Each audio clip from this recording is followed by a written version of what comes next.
am trusting lawmakers to pass the pay-up policy for gig workers because we are not disposable and should not be exploited. We feel that our input has not properly been considered or included in this legislation, and we do not support the pay-up proposal. Well, there it is, the battle over pay-up legislation to give all app workers in the city a minimum wage. That's back in front of the Seattle City Council this week with some freshly delivered pushback from some of the major app companies to consider. Well, we are discussing that, a new way the city could investigate the chief of police when a complaint is filed. Interesting story there. And a potential change to Seattle's just cause eviction laws. A veritable potpourri of topics, and you don't even have to wager a daily double at Seattle News, Views, and Brews, your coffee break political podcast. I'm Brian Callanan. I'm a host on Seattle Channel, and the views expressed here are my own. And I'm joined by David Croman, transportation reporter for the Seattle Times. David, as always, great to see you. I've been thinking about this a lot. You out on the Kitsap Peninsula, I read that you actually ran past a bear recently on a morning jog. Did you outwit it with your powers of journalism, or what was the deal there? Well, actually, I saw it 2 days in a row. I saw it the wow, next day man. too. So it's now apparently a resident of A neighbor. woods. Yeah. Okay. Yeah. Okay. Fortunately, I wasn't very close to it. I sort of heard it back in the woods and just kind of caught a glimpse of it. Fortunately, walking in the other direction. But okay. Yeah. And then your dog ran off the other direction too. That's really helpful. Yeah, I know. Which turns out to be a good thing. I learned that a lot of times when bear attacks happen, it's because and this week it's Liz sending in what looks like a mug full of rain. Geez. Well, no kidding, better Liz. to have the dog one of the wettest months of May Seattle has ever had on record. All right, well, man, stay dry. I'm glad you're okay. Please, thanks, Liz, for sending that in and for supporting the show. Don't get eaten by a bear. I've never said that advice to anyone, but I hope you take me up on that. Thanks as always, David, for joining me. Thanks to all of our listeners out there. Thanks to City Grind Espresso, our background noise sponsor for the audio podcast. Please do visit them on the first floor of City Hall. And thanks especially to our patrons. If you listen, folks, it is time to become a supporter of the show. If you would please, we will send you a Seattle News, Views, and Brews coffee mug. That goes to our $10 a month supporters, and you get a special mention on the mugshot of the week. This week it is Frances with her pet parakeet in the background, I believe. Frances, thanks for giving the show wings. How about that? Everybody else, be cool like Frances. Help out. Support Seattle News, Views, and Brews on Patreon. We are on Converge Media too. The video of the podcast airs on Converge Wednesday nights at 7. Off we go with right here, right now. Well, it's crunch time for the pay-up legislation in front of the Seattle City Council this week, talking about gig workers here. The Public Safety and Human Services Committee taking a look on Tuesday at this measure, which would guarantee a minimum wage to all the app-based workers out there in Seattle. Tens of thousands of them, 40,000 is what I understand from the city figures here. And David, the big amendments I'm seeing come down the pike on this are from Councilmember Peters, and he's taken up this line of reasoning from the app companies that these management network companies, the MNCs like TaskRabbit or Rover, the dog walkers there with Rover, they shouldn't even be part of this legislation. Now, Councilmember Herbold, who sponsored this and has been working on this for more than a year, would say these companies have been at the table. Letting them off the hook, essentially, would turn into a loophole for them so they wouldn't have to pay a minimum wage. What do you make of this battle that's going on right now with regard to gig workers inside the city council? Yeah, I mean, I think it's part of the complication of legislating the gig economy generally, because which is changing all the time. Yeah, right. It is at once a sort of shared model, which is this sort of independent contractor,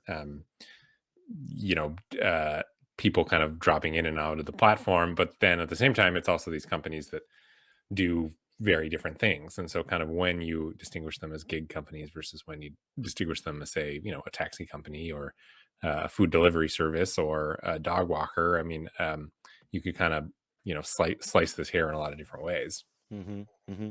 I guess just in looking at this, I'm trying to figure out what happens next with the council on this piece, because I'm not quite sure if it's going to be a situation where we're going to have this fight back and forth, if these MNCs are still going to be part of the legislation or whatever else. But I think a concern for the companies, if the council, I'll just go down this path. Let's say the council were able to pass legislation that did not cover MNCs. Wouldn't you think workers would be incentivized to go towards other companies like DoorDash or whatever else that would have that minimum wage, et cetera? Yeah, maybe, possibly. I mean, that makes me think of one of the impacts that I've heard from the minimum wage, the Uber and Lyft minimum wage in Seattle, is that drivers don't want to take drives that are going to Bellevue or going to Bellevue. And so, yeah, I mean, it's again, I mean, part of this whole economy is sort of by nature very fluid, and changes a lot. And so, yeah, I mean, I think any sort of regulation could have impacts, both in any sort of direction. Some people will see them as positive changes, and some people will Yeah. see them as negative. Yeah, yeah. It's interesting to me though. I saw that Councilmember Herbold had actually put an open letter in the Stranger, reaching out to DoorDash customers out there, saying, "Hey, I'm a Right. DoorDash customer too. Make sure you're giving us the positive feedback on pay up." Not something that is unheard of. Council members have done that before, but were you surprised that she went to those lengths on this? No, I don't think so. I mean, there's also, I think also some of these pieces of legislation, I mean, require some buy-in from the customers Hmm. because, one tactic is, and I've been hearing this again from kind of Uber and Lyft, the Uber and Lyft representatives or people involved in that world, Yeah, which is they're gonna blame any kind of price increase on legislation from the on the Seattle City council. Council, Yeah. and they'll find Hmm. ways to do it creatively. If you have these apps, a lot of times you'll actually get messages from them sort of encouraging you to reach out to your council member. So they're not Right. shy about Yeah. kind of using leverage to hit back Hmm. on being regulated. Yeah.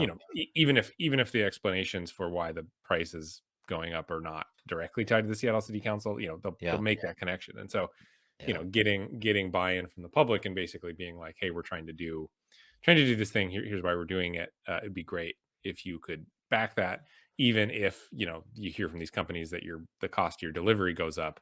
Right. Um, so yeah, I think it requires sort of public buy-in, for Yeah. people being okay with that. Yeah, we'll see what happens with that one. I think there's still a few more battles ahead for the council on that. I know Councilmember Herbold had wanted to pass something in the month of May with the full council vote. Not quite sure they're ready for that yet, but we'll keep tabs on that. I did want to mention a few other things.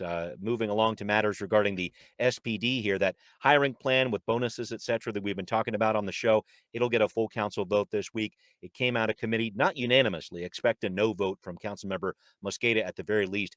But there's another issue of police oversight on the Public Safety Committee this week to establish a process for investigating complaints that name the chief of police. And just so you know, folks, Interim Chief Diaz is not involved with this directly here.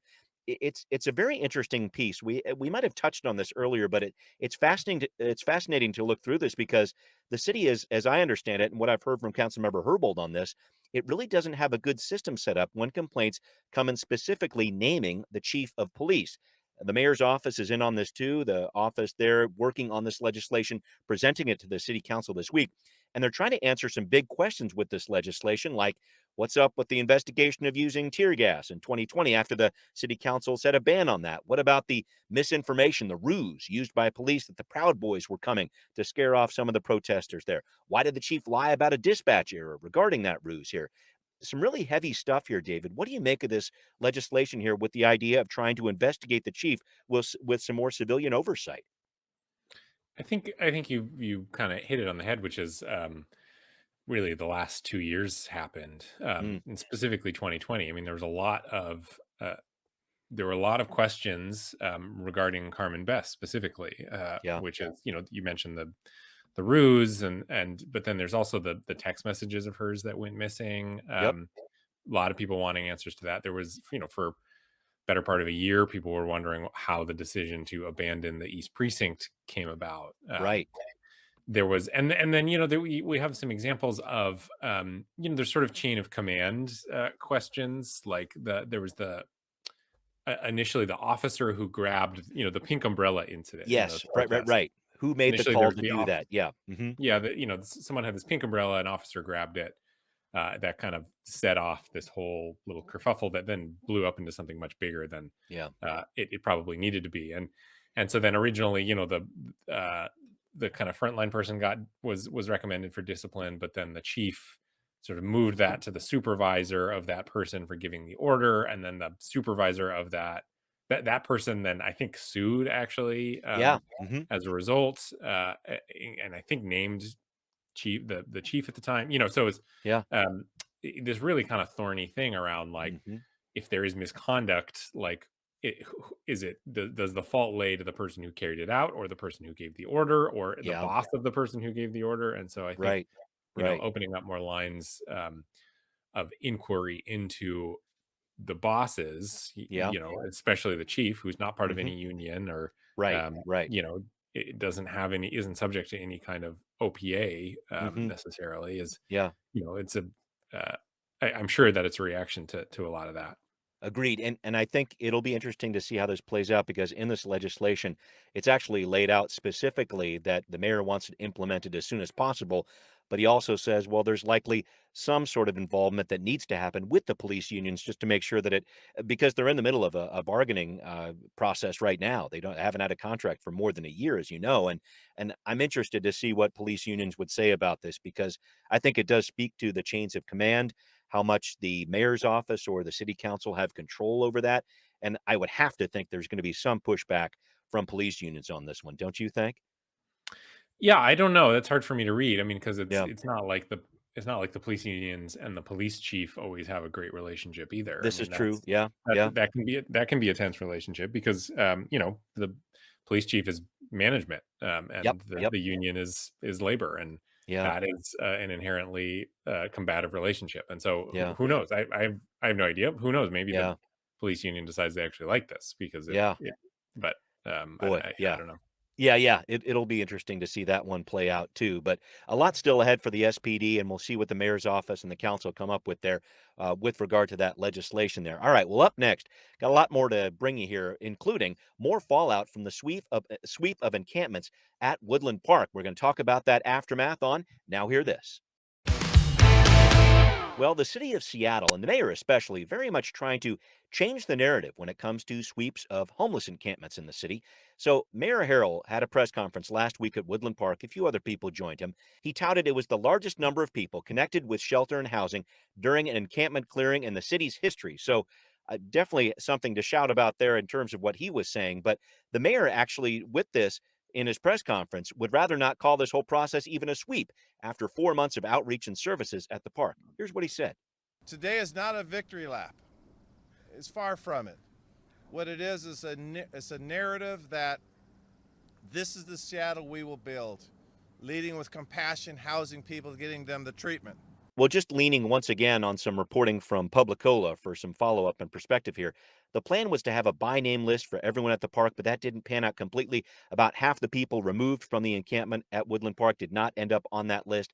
And David, I'm just bringing this up again because it seems like the city is so intent on changing the viewpoint about what happened at Woodland Park there. A sweep has always been a sensitive term, I know, but what are you supposed to call it when tents and camps are all taken down? I guess what do you make of what the mayor is saying and this press conference that was at Woodland Park last week?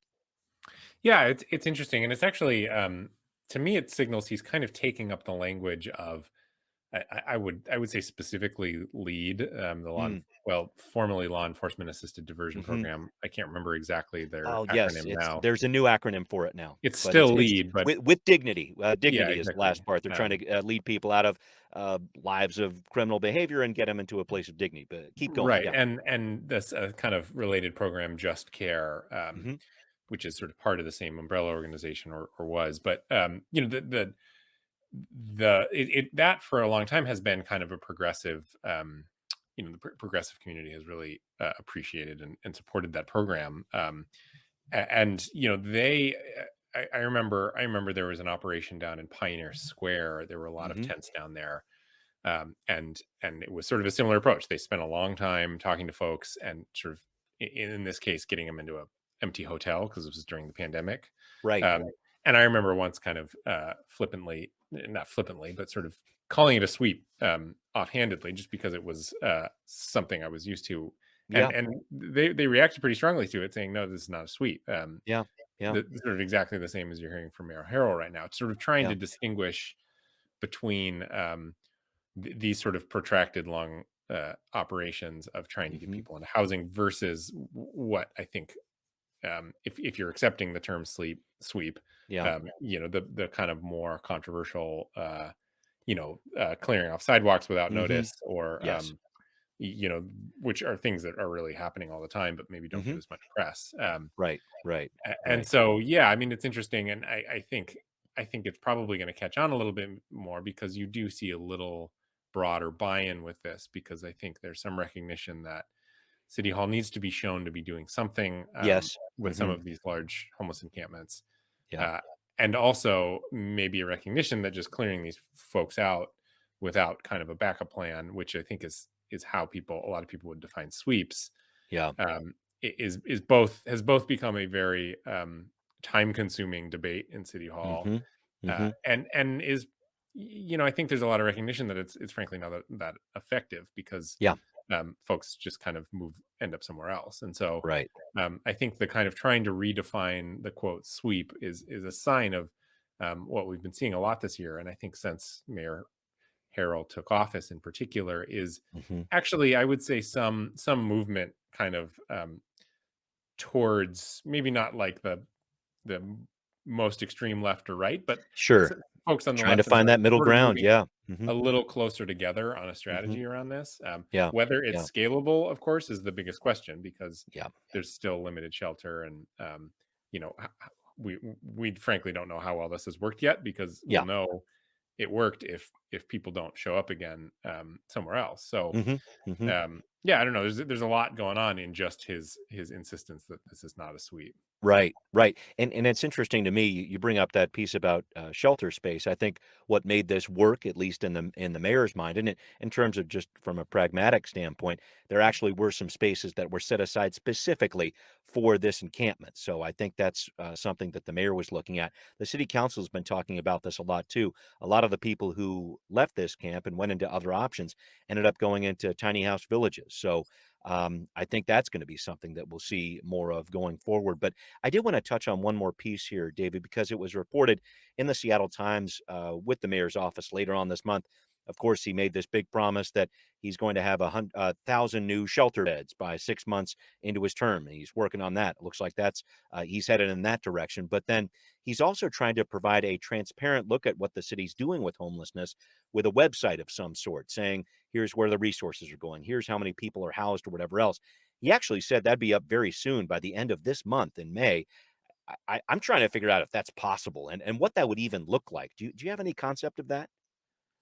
No, I don't. I don't have any concept of that. And yeah, I mean, it's it's more than just a dashboard. It has to be, in right. theory, the dashboard has to say something. Yeah. And Right. represent a plan for homelessness. So no, I mean, I think I do think he's still a little bit in the honeymoon period. I mean, he's past 100 days, but still, I think he hasn't quite faced, at least I have seen, the kind of sort of intense pressure to show that there's progress being made. But that'll disappear pretty quickly.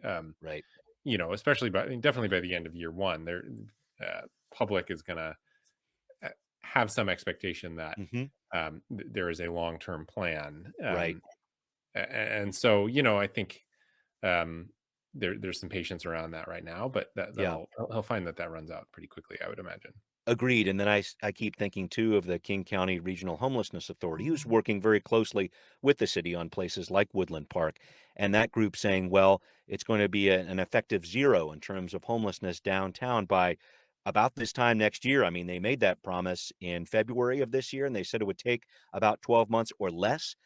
I'm really interested to see how that pans out and how the city supports the KCRHA or not in the months ahead. But you're right. I think the honeymoon is going to be very short, and we'll see what both of those agencies, the mayor's office as well as the RHA, does in the months ahead.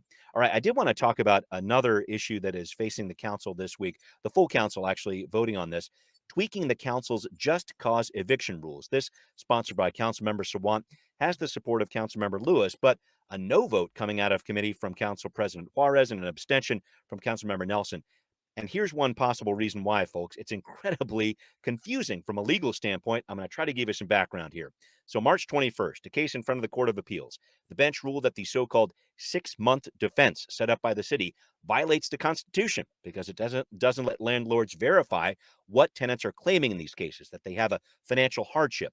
That 6-month defense basically says for 6 months after the end of the eviction moratorium, which happened back at the start of March, tenants self-verify their financial hardship and can be protected from eviction in that way. So stay with me here, folks. You got a new measure from Councilmember Sawant trying to tweak some of the language of the city laws while the city continues to appeal this case in the courts.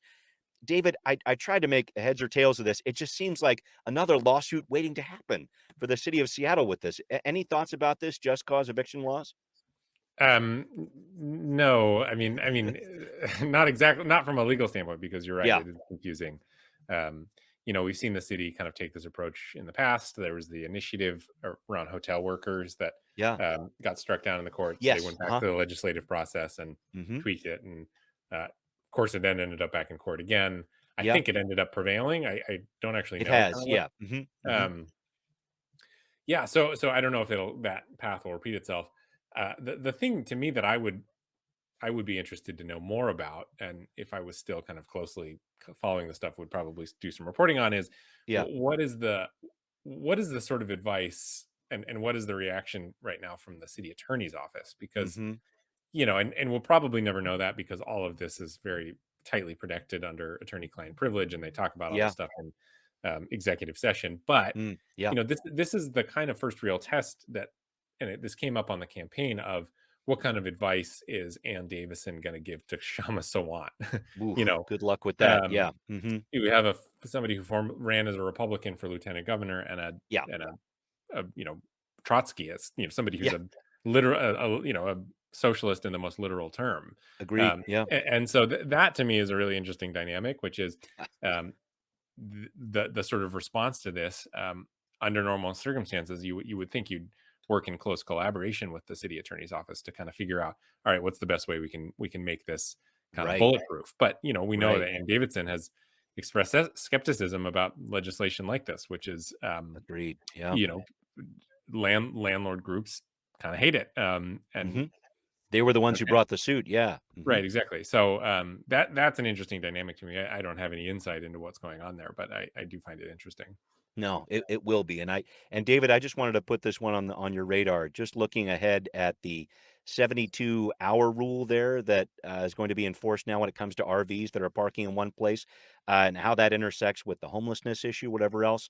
That's going to be a big one, because the mayor says he's going to be really enforcing that going forward here. And I wonder about some of these different changes that are going to be happening at the city level when we talk about homelessness, when we talk about eviction, and all these other issues as well. So we're going to keep an eye on that. But up next, we're going to talk about the story behind a continuing crisis of traffic deaths in Seattle. And what are city leaders doing about it? Well, it's coming up on Transportation Talk.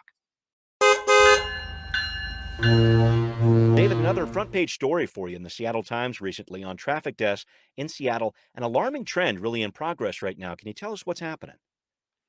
Well, I mean, we've known that the last couple years have been really bad for traffic deaths across the country, for a lot of reasons, and Washington State and Seattle really haven't been exceptions to that. The fortunate side is Seattle, compared to some of its kind of sister cities, you can say, like Portland or Austin, actually has fewer deaths. But after a year that was, I think, the highest since 2006 of number of deaths in Seattle, we're already outpacing that. There are 10 people have died on the roads this year. There are eight people had died at this point last year. And I think people really started talking about this more because there was a cyclist, his name was Ganhao Lee, who was hit and killed in SoDo a couple weeks ago. And SoDo in particular in the industrial district is notoriously unsafe. Since basically, as far as you can go back with the data, it's the least safe neighborhood in Seattle for people, especially for people walking and biking. And so I think there's more pressure on the city to kind of show that they're working on this. Councilmember Morales has really started to take this up in a way that she probably hadn't before, of saying, there's the famous Seattle process what people joke about, but she's now making the argument that process is actually kind of killing people, that there are projects in SoDo, like for protected bike lanes, that are not moving forward as quickly as she'd like. And therefore she's, pushing hard to actually move it forward, and pointing to this most recent death as a reason why. And we will see what happens there. She's talking a lot about Vision Zero. She's talking about a lot of the programs and trying to hold a few more council members' feet to the fire here. But David, I'm sorry, we need to wrap up the show here. And I wanted to make sure I asked you one question as we were flirting with 70 degrees here in Seattle over the past couple of days here. Did those tomatoes actually get in the ground? What can you tell me? What's the report? What do we got? The tomatoes are in the ground, or the Nice. peppers. Nice. As of yesterday, they're still protected under a little plastic cover, so Okay. they'll have a little more resilience. But so far, everything is looking pretty good. Okay, good. All right. We're going to get Yeah. the garden update with David as often as we can throughout the summer here. I can't wait to hear more about that. David, thank you as always for joining me here. And thank you to all of our listeners out there to Seattle News, Views, and Brews, where you can always find out what's brewing in local politics. This podcast is on all the major platforms. And once again, if you are a listener, please do support the show on Patreon. Greatly, greatly appreciate it. Thanks for watching on Converge Media 2. We will see you next time. Seattle News, Views, and Brews is an independent production of Callanan Media Services. Copyright 2022.